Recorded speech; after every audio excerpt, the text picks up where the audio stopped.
tunnel, go tunnel, go tunnel. Ready? Go. Tunnel, tunnel, tunnel, go tunnel. Yeah. As you just saw, Maverick has a hard time going out ahead of me. So I'm going to teach her better distance work.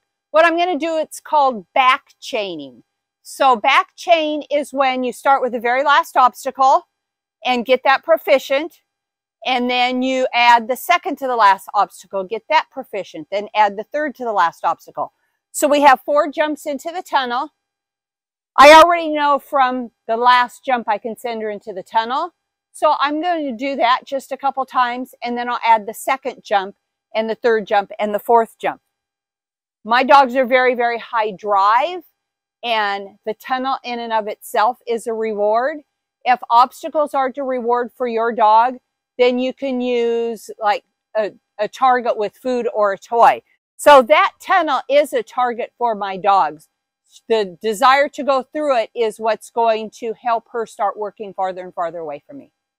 One jump into the tunnel is going to be a no-brainer for Maverick, but I'm going to do it several times just so she fully understands the end result. So then it's going to be that much easier when I start adding more jumps. Jump, tunnel. Good girl. Nice. Nice. Ready? Let's do it again. Jump, tunnel. Good. I'm going to ask my dog to perform 3 or 4 repetitions each time I add a new jump.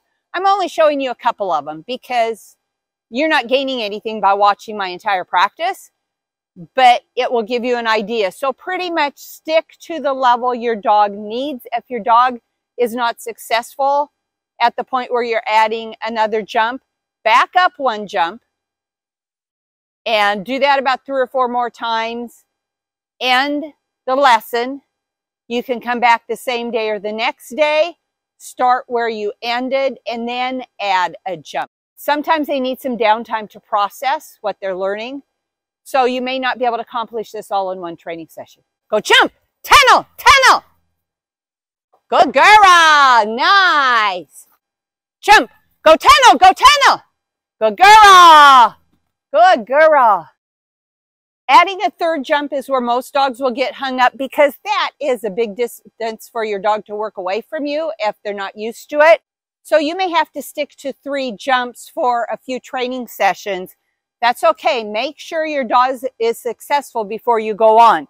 If your dog does get hung up here, don't drill them and drill them and drill them and drill them until they have it. Training is definitely a situation where less is more. So you're not going to train for success in one training session.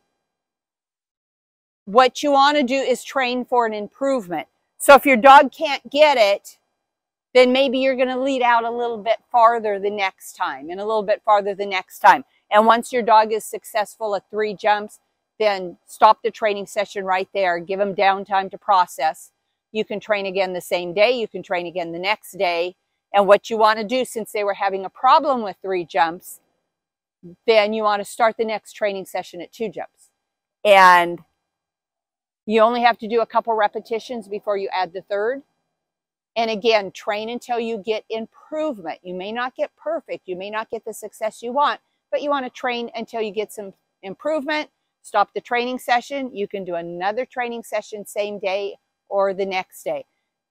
When I'm working on something and I have a deadline, I train dogs for movies and commercials. So I have a set date where a dog needs to know a particular behavior. I may need 20 training sessions to teach that dog that behavior, but I may only have 3 days. So I may be working 6 to 10 training sessions in a day. So do what you have to, give them downtime, give them time to process, and then start another training session when they're fresh. Jump, go tunnel, tunnel, tunnel.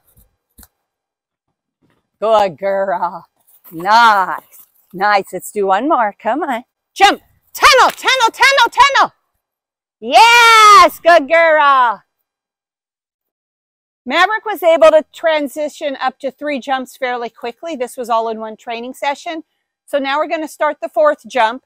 This is where we got into trouble when I brought her in cold, and it was before I ever started back chaining her. So let's see what happens now since we've already back chained 3 jumps and now we're going to add a 4th. Jump. Go tunnel, go tunnel, go tunnel. Yes, good girl. Good girl. Stay. Jump. Tunnel, go tunnel, go tunnel. Good girl. Dobermans are more dominant and independent than most breeds. They're also extremely athletic, high energy, they're fast. So put all of that together and you have a dog that doesn't mind working away from you. And in fact, there's times when they prefer it. Most dogs don't have that type of independence. Most dogs were bred to work with and cooperation with people. The Doberman and a lot of other guardian breeds were bred to work independently. So my dog's going to be able to increase the distance she can work from me faster than some other breeds. That doesn't mean you're doing it wrong. That doesn't mean that I'm a better trainer than you or my dog is smarter than yours. That just means your dog has a different hard drive. So work with the dog you have.